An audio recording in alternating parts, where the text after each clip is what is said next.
তো finally guys আমি কিন্তু চলে আসলাম গ্রাম থেকে শহরে GTA 5 গেমের সবচেয়ে বড় এবং কি নতুন শহরে। তো এই শহরে আসার মূল কারণ হচ্ছে গ্রামে থেকে আমি একদমই গরিব, এখন শহরে এসে কিছু টাকা পয়সা ইনকাম করতে হবে, আমাকে বড়লোক হতে হবে। মূল উদ্দেশ্য হচ্ছে আমরা বড়লোক হতে হবে। গ্রামে আমরা অনেক গরিব, দেখতে পারতেছো আমি পরার মতো একটা গেঞ্জিও একটা টি শার্ট নাই। তো দেন ভাবতাছি এখানে প্রথমে একটা গাড়ি চুরি করে নেব, কারণ এখানে তো কোনো লোকজন নাই, তার মধ্যে অনেক গাড়িগুলো এখানে পড়ে আছে, কোনো লোকজনও নাই।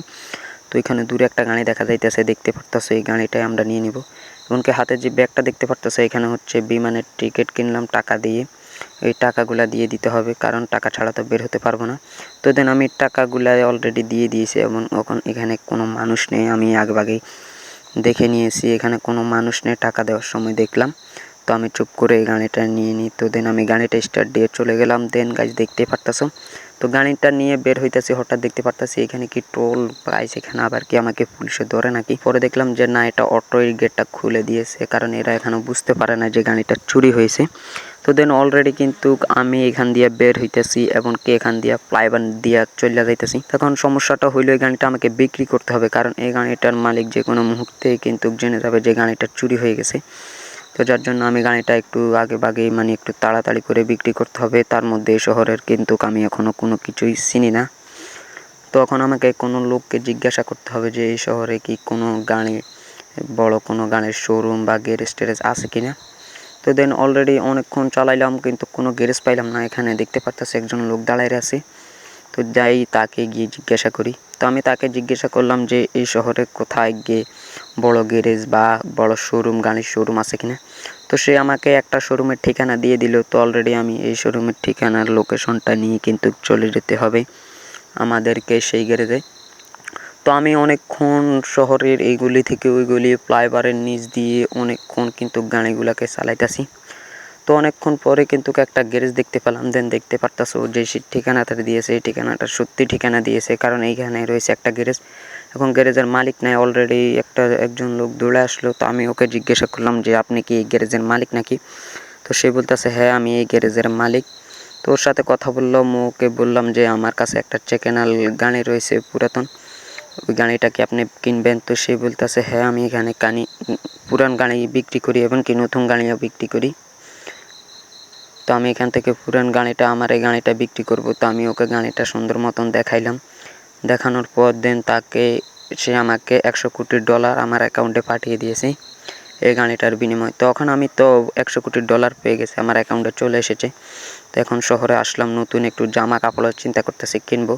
তো যার জন্য আমি একটা ট্যাক্সিওয়ালাকে কল করতেছি। তো ট্যাক্সিওয়ালাকে কল করে এনে আমি একটা মার্কেটে গিয়ে আমার মার্কেটটা করে নিতে হবে, কারণ এই শহরে আসলাম এখনও একটা নতুন জামা কিনতে পারিনি। তো আমি একটা গাড়ি বিক্রি করায় কিন্তু অনেক টাকার মালিক হয়ে গেছি, মানে $100 কোটি মালিক আমি এখন বর্তমানে রয়েছি। তো টাকাটা কেউ নিতে পারবে না, কারণ আমার অ্যাকাউন্টে টাকা। তো ড্রাইভার আমাকে জিজ্ঞেস করলো যে কোথায় যাবো, আমি বললাম যে শহরের একটা নতুন বড় মার্কেটে নিয়ে যেতে। তো দেন ড্রাইভারটা কিন্তু ট্যাক্সিওয়ালা কিন্তু গাড়িটাকে একেবারে উমড়া দৌড়া চালালো এবং কি একটা মার্কেটে নিয়ে আসলো। তো দেন আমি এখানে গিয়ে মার্কেট টার্কেট সুন্দর মতো করে নিলাম। কেমন হয়েছে আমার মার্কেটটা অবশ্যই কমেন্ট করে জানাবা এবং কি আমাকে কীরকম লাগতেছে সেটাও কমেন্ট করে জানাবা তোমরা। তো দেন আমরা কিন্তু মার্কেটটা করে নিয়েছি এবং কি এখন আমরা এখানে আসলাম, একটা গাড়ি চুরি করলাম। কিন্তু এখানে এই শহরে আমাদেরকে কিছু চাকরি মানে একটা কাজের সন্ধান নিতে হবে, কারণ এই শহরে এরকম বেকার পড়ে থাকলে কিন্তু আমরা বড়লোক হতে পারবো না। তো আমি তার কাছেই চলে যেতে হবে এবং কি শহরটা তো নতুন, তো এইটাই হচ্ছে এই গ্যারেজটা। তো আমি ওর কাছে গেলাম। দেন দেখতে পারতাছো ওকে কিন্তু এখানে দেখতে পারতাছি দাঁড়িয়ে রয়েছে। তো আমি জিজ্ঞাসা করলাম যে আমাকে চিনছো কিনা, আমি তো তোমার কাছে একটা গাড়ি বিক্রি করলাম। তো সে আমাকে বলল হ্যাঁ আমি তো তোমাকে চিনেছি, তুমিও তো আমার কাছে এই গাড়িটা বিক্রি করেছো। তো আমি ওকে বললাম যে আমি তো এই শহরে নতুন এবং কি এখানে কোনো কাজ কাম পেলাম না, আমাকে একটা কাজ দাও। তো সে আমাকে একটা কাজ দিয়েছে। সে বলতেছে যে মানে একটা লোকেশন দিয়েছে যে এক জায়গায় নাকি অনেক বড় লোকের একটা অনেক দামিও গাড়ি রয়েছে, গোল্ডেন কালারের গাড়ি। ওই গাড়িটা নাকি আনলে সে আমাকে আরও $100 কোটি দিবে। মানে বুঝতে পারতাছো এই $100 কোটি দিয়ে কিন্তু আমি অনেক গাড়ি এবং বাড়িও কিনতে পারবো। তার মধ্যে গাড়িটা হচ্ছে গোল্ডেন কালার। তো আমাকে একটা লোকেশন দিল, আমি ওই লোকেশন অনুযায়ী কিন্তু চলে যাইতেছি। তো এখন আমাদেরকে ওই বাড়িটা খুঁজতে হবে এবং কি ওই বাড়িটার ভিতরে রয়েছে একটা গাড়ি গোল্ডেন কালারের কার। তো আমি কিন্তু ফ্লাইওভারের উপর দিয়া নিচ দিয়া হাইওয়ে রোড দিয়া অনেকক্ষণ গাড়ি চালাইলাম। দেন দেখতে পারতেছো এইটাই হচ্ছে ওই বাড়িটা। তো ভাবলাম এই গাড়িটা রেখে আমরা চলে যেতে হবে, কারণ এই গাড়িটার মায়া করলে হয়তো ধরা খেয়ে যাব, কারণ আমরা এই গাড়িটার চেয়ে ওই গাড়িটার দাম ডবলের চেয়ে ডবল। তো দেন তারপর আমরা এখানে চুপচাপ এখানে চলে আসলাম, এমনকি চুপ করে কিন্তু আমরা গাড়িটাতে তাড়াতাড়ি উঠে কিন্তু চলে যেতে হবে। দেন আমি গাড়িটাতে উঠে গাড়িটা নিয়ে কিন্তু চলে গেলাম, এমনকি আমি মেন রোডে উঠে পড়লাম। দেন এত সহজ কাজ আমি এত অল্প সময় করে ফেললাম, মানে এত রিক্সের কাজ এবং এত সহজ। তো এখন আমাকে পুলিশ আসলেও ধরতে পারবে না, কারণ গাড়িটার অনেক রেস। আমি গাড়িটার জোরে চালাই কিন্তু নিয়ে আসলাম শোরুমে। বেশি জোরে চালানোর কারণে হালকা বাড়ি টাড়ি খেয়ে গাড়িটা একটু ট্যাম গলে গেছিলো। সে বলছে আচ্ছা কোনো সমস্যা নেই। তো গাড়িটার বিনিময়ে ও আমাকে আরও 1000 কোটি মানে আরও 100 কোটি ডলার কিন্তু অ্যাকাউন্টে পাঠিয়ে দিয়েছি। তো এখন আমি ওকে বললাম যে আমি তো শহরে নতুন, থাকার মতো কোনো জায়গা নাই, এমনকি আমার কাছে টাকা আছে, চাইলে আমি কোথাও ভাড়া থাকবো। তো সে বলতেছে যে না, তোমাকে আমি একটা বাড়ি কিনে দিতেছি অমুক জায়গায় একটা। সে আমাকে একটা লোকেশন দিবে বলছে, এক জায়গায় একটা নতুন বাড়ি একটা বিক্রি করতেছে। তো আমাকে ওই বাড়িটার লোকেশন দিয়ে দিল, এমনকি আমি গাড়িটা নিয়ে কিন্তু আমাকে একটা গাড়িও দিয়েছে। তো দেখতে পারতেছে এখানে একজন লোক দাঁড়ায় রয়েছে। তো আমি ওকে জিজ্ঞাসা করলাম যে এই বাড়িটা কি বিক্রি করা হবে? সে বলতেছে যে হ্যাঁ। তো আমি বললাম ওই আমাকে পাঠাইছে এই বাড়িটা তুমি নাকি বিক্রি করবা। তো আমি এই বাড়িটা কেনার জন্য চলে আসলাম। দেন দেখতে পারতেছো বাড়িটা মোটামুটিভাবে এখনও পুরোপুরি ঘুরে দেখা হয় নাই। তো এটা হচ্ছে আমরা এখানে আমাদের গাড়িগুলোকে রাখতে পারবো, এটা হচ্ছে আমাদের গাড়ির গ্যারেজ।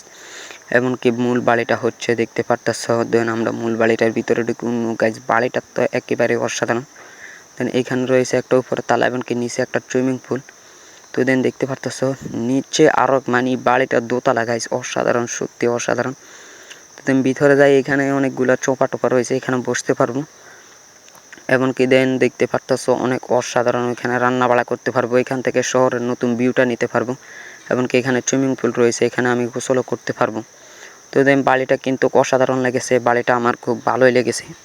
তো সে আমাকে বলল এই বাড়িটার দাম হচ্ছে 100 কোটি ডলার। মানে আমি যেই 2টা গাড়ি বিক্রি করলাম তার একটা গাড়ির মূল্য হচ্ছে এই বাড়িটা। যাই হোক কোনো ব্যাপার না, ওই বাড়িটার সাথে আবার এই সাদা কার এমনকি একটা বাইকও দেওয়া হবে।